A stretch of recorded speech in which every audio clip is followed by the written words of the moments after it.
Hey, Pete. Hey, man. Dude, where are you? Man, this extended hiatus. I'm working though. Know that I'm working. I'm not there, but I'm with you. I believe when I see it.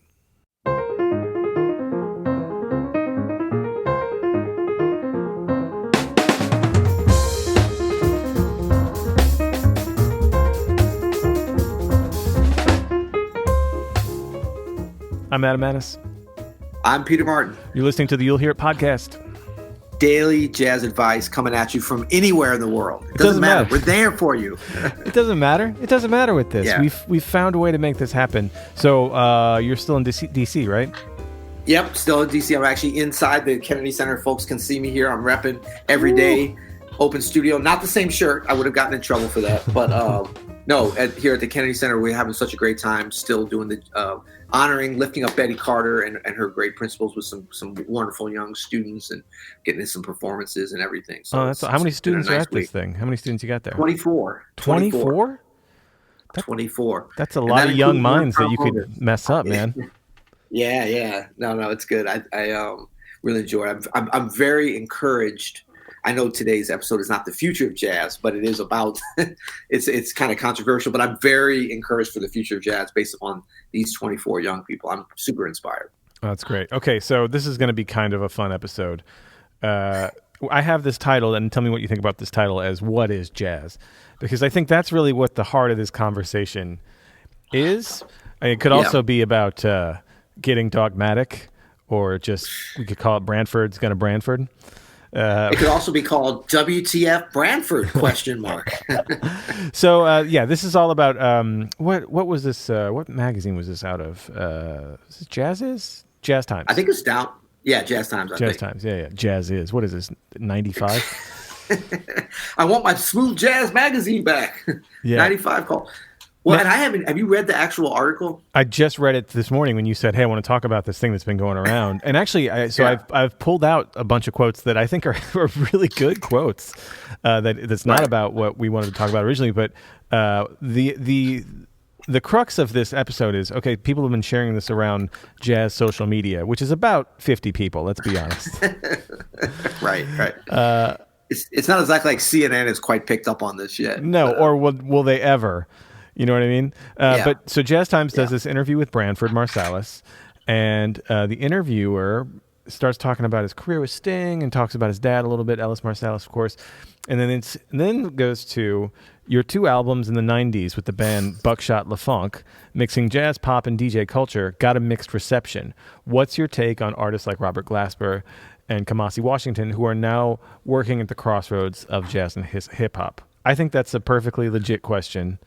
I don't like it. You don't like that question? No, I mean it's a legit question, but I think it's like a setup for Branford to be Branford. But go ahead. Are you going to read Branford's? I do agree with you there. I think it is a little bit like this guy knows what Branford's going to say to this. And if you want, I've got it pulled up here too. I can go right into the Branford response. All right, you got it. Is that cool? You got the Branford response, yeah, for sure. Okay. This is Branford. Robert Glasper has a limited jazz vocabulary.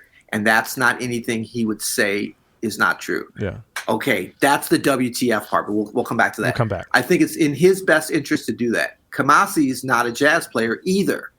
More WTF. He's a sax player, but his vocabulary is not jazz. It's some jazz. This is not something I want to go to war with, but I can listen to a Lester Young record, a Dexter Gordon and Wayne Shore record, and ask, do you hear that lineage in his playing? If you don't, what makes it jazz? Improv? We're back to that illusion again. The success that Kamasi has had, it's awesome, but the people defending him as a jazz player are not jazz players. They have their own idea of what jazz is, and they are entitled to that. But so am I. I mean, we don't like to throw the word unpack around, but there's a lot to unpack here. Let's talk about that. How long do we have? Jeez. We have about 10 more minutes.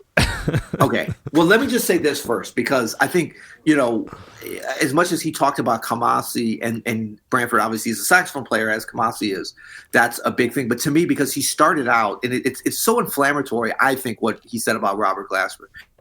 And I'm not even going to go into I love Branford. I mean, I do, but it's not about that. And I've known Branford a long time, and he's been super encouraging and kind to me when I was a young player. But look, I mean, Robert Glasper has a limited jazz vocabulary. First of all, it's just not true. Yeah, I mean, anybody who knows, and Branford knows that. So I don't understand. I mean, if he has a limited jazz vocabulary, then just about any piano player, except for Chick Corea, Herbie Hancock, Keith Jarrett, and people like that have a limited vote. I mean, all of us do that.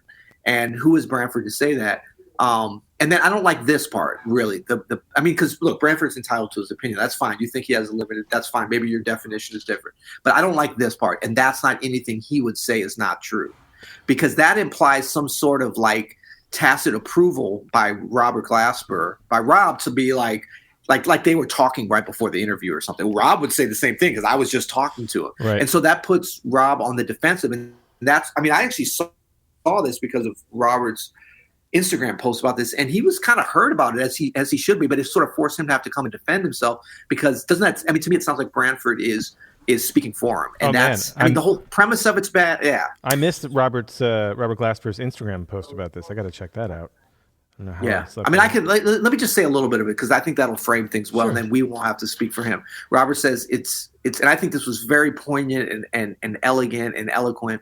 It's sad that the very people who say they love jazz and supposedly want to see it live and want more people to know about it are the same people who are killing it. Shaking my head. This post is what Branford Marsalis had to say when asked about me and Kamasi Washington in an interview. How reckless, wrong, and bitter sounding can you be? Exactly. Have you heard my trio recordings? Obviously not. Damn, it sucks when your childhood heroes are afraid to change.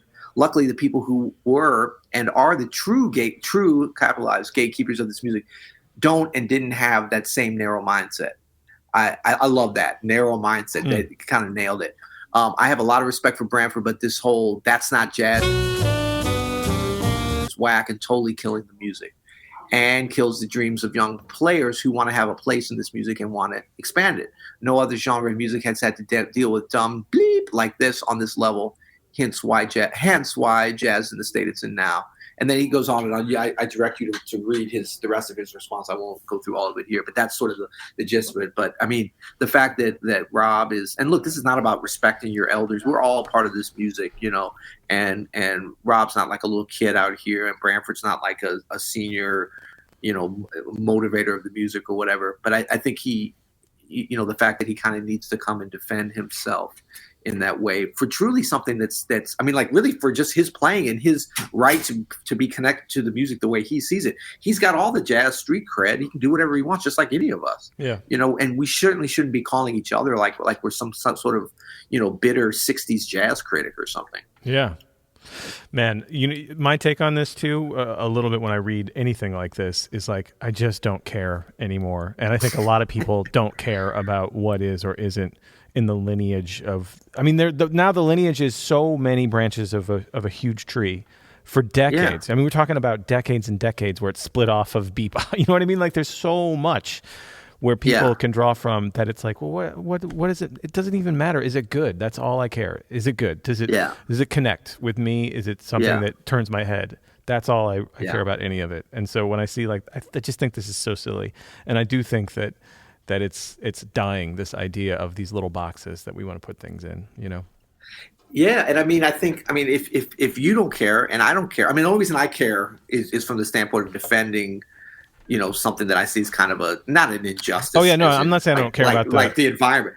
Yeah. But I mean, if we don't care in terms of these kind of narrow definitions and granulations of the music, what does the general just jazz crowd think about this? I mean, I was thinking about, it's kind of like if you're a basketball fan, sometimes hearing about like the bickerings behind the scenes of a team is interesting because it adds to the drama of what you know about the team, if it's true or maybe it's made up. But in this case, that's not what this is. No, this isn't like, and look, Branford and Winton, and I don't want to throw Winton in this because he had nothing to do with this. They are brothers. But the only reason I'm bringing him up was Branford and Winton went through some spats with each other when they were playing together back in the 80s that I remember seeing and reading about. And that was really interesting to see how that affected the music and what their choices were and that kind of thing.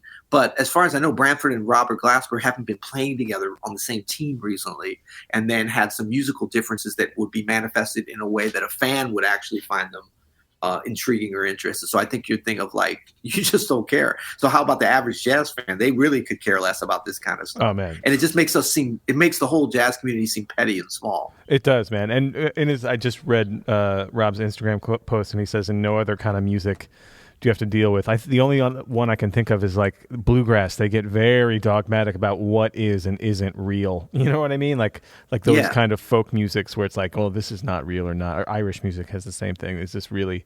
And to me, that kills it. That kills any kind of moving forward or pushing.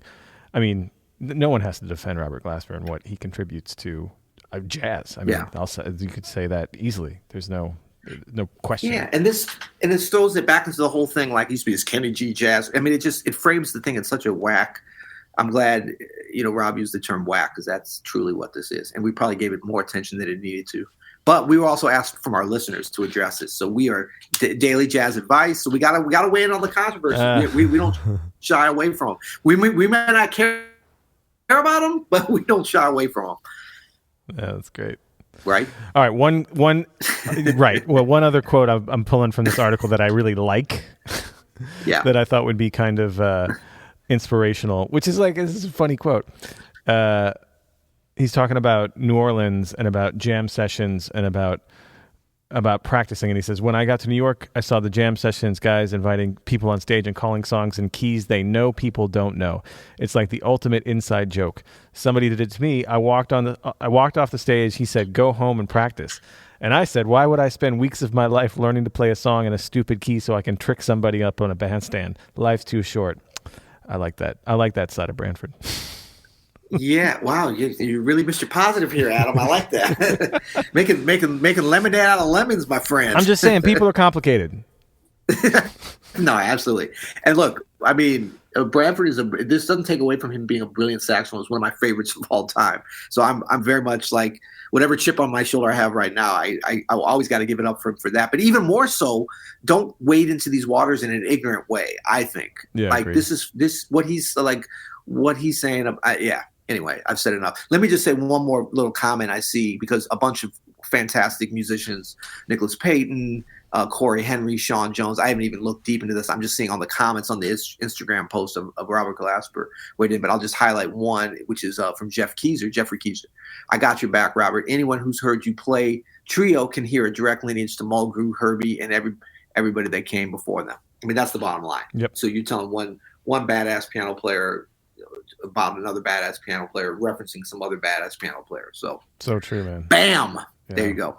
It's great. I love when controversy comes to the jazz community, because it's usually so no one cares.